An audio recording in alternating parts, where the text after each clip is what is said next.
Diorang ni kena rasuk dengan syaitan yang menyamar sebagai dewa.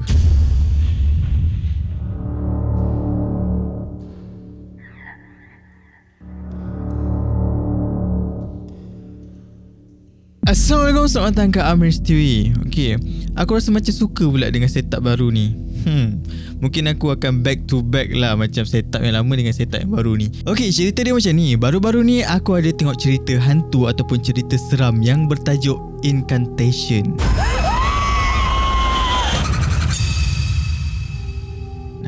Korang mesti tahu kan, sebab cerita ni dah viral dah ramai orang sebut-sebut dah. So aku tengok kan, aku ada perasan dekat trailer ataupun dekat dia punya movie tu, dia ada tulis based on true story ataupun based on true event ataupun inspired by true story. Aku lupa benda tu, korang boleh tengok dekat trailer ataupun movie dia. So aku interested lah nak kaji pasal cerita asal ni macam mana kan. So macam biasalah, aku ni terlebih rajin kan. So aku buka lah Google, aku kaji cerita asal Incantation ni macam mana, apa yang diorang implementkan dalam movie tu. So korang tak perlulah lagi buka Google untuk kaji kisah asal ni. Sini aku kongsi kat korang ya. Dengar betul-betul. Jom kita start.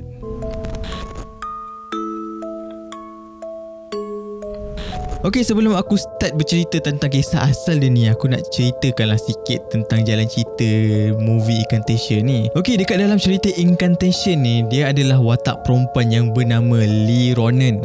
Dia ni disumpah sebab melanggar pantang larang ada sesebuah ajaran agama Buddha sesat ni, ajaran sesat Buddha. Ajaran sesat ajaran sesat Buddha. So waktu tu orang-orang ajaran sesat Buddha ni cakap lah anak dalam kandungan dia ni adalah anak yang terpilih untuk menjadi korban diorang punya dewa lah kan. So dia ni tak nak, dia bawa lah lari anak dia ni ke mana-mana nak selamatkan anak dia ni. Tapi makin lama makin anak dia kena kacau, dia kena kacau. So basically cerita ni tentang struggle-nya Lee Ronan ni nak jaga anak dia, nak jauhkan anak ni daripada benda-benda dewa jahat ni. So kalau korang nak tahu lebih lanjut, korang kenalah tengok cerita tu. Sebab aku tak nak banyak cakap, itu pun mungkin aku dah a bit bagi spoiler sikit. Jomlah kita start dia punya kisah asal dia.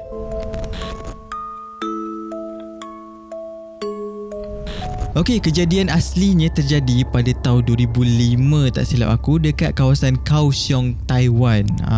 Kalau korang nak tahu, perkataan Incantation tu sendiri membawa maksud mentera ataupun jampi. Kalau korang tengok movie tu, memang daripada mula sampai ke habis dia akan ulang mentera yang sama je. Maybe sampai kan kau boleh hafal mentera tu macam mana. Okey, pada waktu tu adalah satu family ni yang dipercayai nama family tu adalah family Wu ataupun keluarga Wu. Keluarga Wu ni dia terdiri daripada 6 orang. 2 tu mak ayah dia, ada 3 orang anak perempuan dan 1 anak lelaki. Lelaki tu anak bongsu dia lah. Waktu tu diorang ni memang satu family dikenali sebagai orang yang kuat agama lah, orang yang memang dia punya agama dia tinggi lah, agama Buddha dia tinggi. So nak dijadikan cerita lah kan, pada satu hari ni anak bongsu dia ni kena penyakit misteri tau. Diorang pun tak tahu anak bongsu dia ni kena penyakit apa. But yang lagi misterinya kan, sepanjang dia sakit tu, ada satu malam ni anak bongsu dia ni kena histeria tau, menjerit-jerit macam meroyan pun ada kan. So dalam histeria tu, yang teriak-teriak menjerit-jerit tu, dia bukan menjerit kosong, dia macam menjerit panggil kakak sulung dia. Kak Long lah aku gelarkan, macam kakak sulung ni panjang sangat pula. Dia panggil Kak Long suruh balik. Macam aku tak kira, aku nak Kak Long balik juga, aku nak Kak Long balik, aku tak kira. Lebih kurang macam tu lah situasi dia kan. So sebagai mak ayah lah kan, takkanlah kau sampai hati nak tengok anak kau macam tu. So di call lah Kak Long dia ni, suruh balik kampung. So Kak Long dia ni pula okey lah kan, sebab Kak Long ni pun cakap time tu dia pun rasa macam ada something yang tak kena tau, macam ada something wrong somewhere. So dia pun terus bergegas lah balik ke kampung. Kak Long dia ni pula duduk kat Taipei. So nak pergi ke Kaohsiung ni memang perjalanan yang jauh lah dikira kan, macam perjalanan mungkin dalam 4 ke 5 jam macam tu. Nah, dipendekkan cerita, Kak Long ni pun sampailah ke kampung kan. So diorang ni teruslah bergegas pergi ke bilik adik bongsu dia ni. So dalam situasi tu contohlah, kenapa dik, kenapa panggil kakak, kenapa ni, apa dah jadi kan. So adik bongsu ni cakap Kak Long dalam bahaya, akan ada musibah yang sangat buruk akan menimpa kakak. Lebih kurang macam tu lah dia cakap. Dan Kak Long tu pula pada waktu tu dia rasa macam aku okey je, tak ada jadi apa-apa pun. Mungkin kakak-kakak dia lagi 2 orang tu. So dia pun teruslah call dia punya adik perempuan dia lagi 2 orang tu, suruh balik ke kampung kan.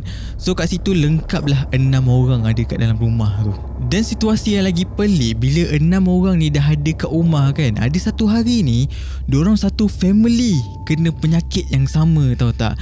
Diorang ada yang muntah-muntah, ada yang kena macam sakit kulit ni, macam kulit berlubang-lubang ataupun macam bintik-bintik tu, ada yang macam menjerit-jerit, macam kena sampuk, histeria. Diorang satu family ni dipercayai kena rasuk dengan satu makhluk dewa lah, diorang gelarkan dewa. So waktu diorang kena rasuk tu, diorang nampak diri diorang ni macam dewa. Actually diorang ni kena rasuk dengan syaitan yang menyamar sebagai dewa. So itulah starting point dia. Satu family ni dah start macam jadi gila, macam dah tak sioman, start nak cederakan diri sendiri kan. Lepas tu masing-masing macam nak membunuh sama sendiri. Dan ada lagi lah benda-benda pelik lagi yang jadi kat diorang ni. Diorang ni sampaikan tak makan berhari-hari, diorang just minum je. Sebab apa? Sebab diorang takut makanan yang didapat tu dah diletakkan racun ataupun ada cubaan membunuh daripada ahli keluarga yang lain lah. Macam aku cakap tadi, diorang dah start macam nak membunuh sesama sendiri, ataupun diorang just fikir diorang ni macam nak membunuh sesama sendiri. So obviously lah hari demi hari diorang ni dah makin teruk. So apa yang jadi kat mak ayah diorang ni kan? Mak ayah diorang ni dikatakan diikat dekat tiang dan hanya dibagi makan najis dan air kencing sahaja. Dan diorang adik-beradik ni dah tak rupa manusia dah macam makhluk lain dah. Dan akhirnya ada seorang mati dalam keluarga tu, iaitu Kak Long dia ni. Dipercayai dia ni mengalami kecederaan dan kegagalan organ-organ dalaman dia yang banyak lah. So dari tu korang bayangkanlah situasi tu macam mana. Memang dah huru-hara sangat sampai ada seorang meninggal. Tapi sampai sekarang tak ada siapa tahu kronologi macam mana Kak Long diorang ni boleh mati. Sampai kan ada orang buat spekulasi sama ada Kak Long dia ni mati sebab kecederaan dan kegagalan organ dalaman tu, ataupun diorang sengaja korbankan Kak Long diorang ni untuk lepaskan diri diorang daripada syaitan-syaitan yang merasuk diorang tu.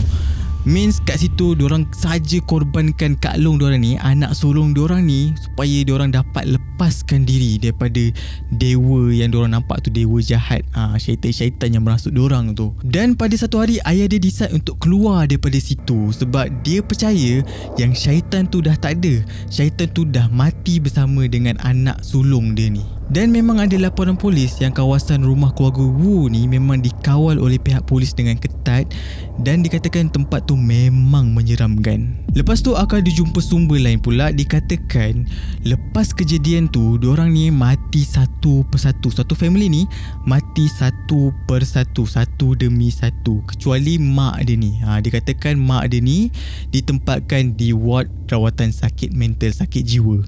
Dekat hospital gila lah kiranya mak dia. Sampai sekarang ni mak dia ada dekat hospital gila. Tak tahulah mak dia hidup lagi ke tak. Tapi 2005 berkemungkinan besar mak dia masih hidup sampai sekarang. So itulah dia kisah asli tentang cerita incantation. So itulah sedikit benda yang diimplementkan dekat movie tu. Kalau korang yang dah tengok kan, kau mesti boleh tangkap kat mana je scene-scene yang diimplementkan dalam movie tu. Contohlah aku nak bagi, tapi ni satu spoiler, kau kena ready lah. Spoiler alert. Teng teng teng teng. Waktu diorang satu family ni tak makan, korang akan dapat tengok cerita incantation ni. Ada satu scene yang dia tak bagi anak dia makan sampai 7 hari. Dia just bagi anak dia minum je. So itulah dia sedikit. Aku tak nak spoilkan lagi. Kalau yang dah tengok tu tahu-tahu je lah kan. Siapa yang belum tengok tu boleh pergi tengok. Dia tak adalah betul-betul ikut 100%. Sepatutnya dia cakap terinspirasi daripada true event ataupun terinspirasi daripada kisah benar kan. Sebab dia ambil macam kisah keluarga Wu ni, tapi ada elemen-elemen lain yang dimasukkan dekat dalam movie, macam ajaran sesat kan, macam ajaran sekte. Kalau korang kaji ajaran sekte tu macam mana, ajaran sesat Buddha, dia punya spesifik nama dia ajaran sekte. Lepas tu apa lagi entah dimasukkan. Kalau korang tanya aku cerita ni best ke tak, pada aku cerita ni menarik, cerita ni best, cerita ni macam unik. Dia ada macam resepi diorang tersendiri lah. Walaupun diorang buat cerita found footage, dah banyak ada orang buat cerita found footage, tapi aku rasa cerita ni macam special sikit pada aku lah. Lagi-lagi kalau korang hayati momen mak dengan anak ni, memang boleh buat korang berderai air mata kan. Lagi satu, kalau korang hayati cerita tu daripada mula sampai habis, macam mana boleh terjadi gangguan tu, macam mana benda tu boleh keluar kan, serang diorang.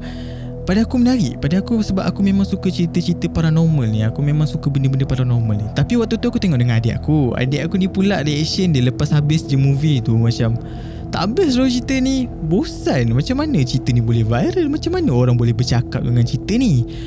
Dan dari sudut hati aku kan, aku dalam diam, aku tak cakap apa-apa pun. Dalam hati aku, best je cerita ni. Apa yang tak bestnya? Kan aku nak bersuara pun macam tak apalah, itu pendapat orang masing-masing kan. Pada aku memang best. Aku memang show kan untuk korang tengok cerita ni. So aku rasa dah tak ada apa-apa aku nak cakap. Macam biasalah, pada siapa yang baru sampai dekat video aku ni, pada siapa yang baru sampai kat channel aku ni, kalau korang suka konten-konten yang aku buat, aku harap korang boleh consider tekan subscribe, tekan like dan turn on the notification bell supaya korang tak terlepas video-video yang aku post. As always, I love you guys. See you in the next video. Bye.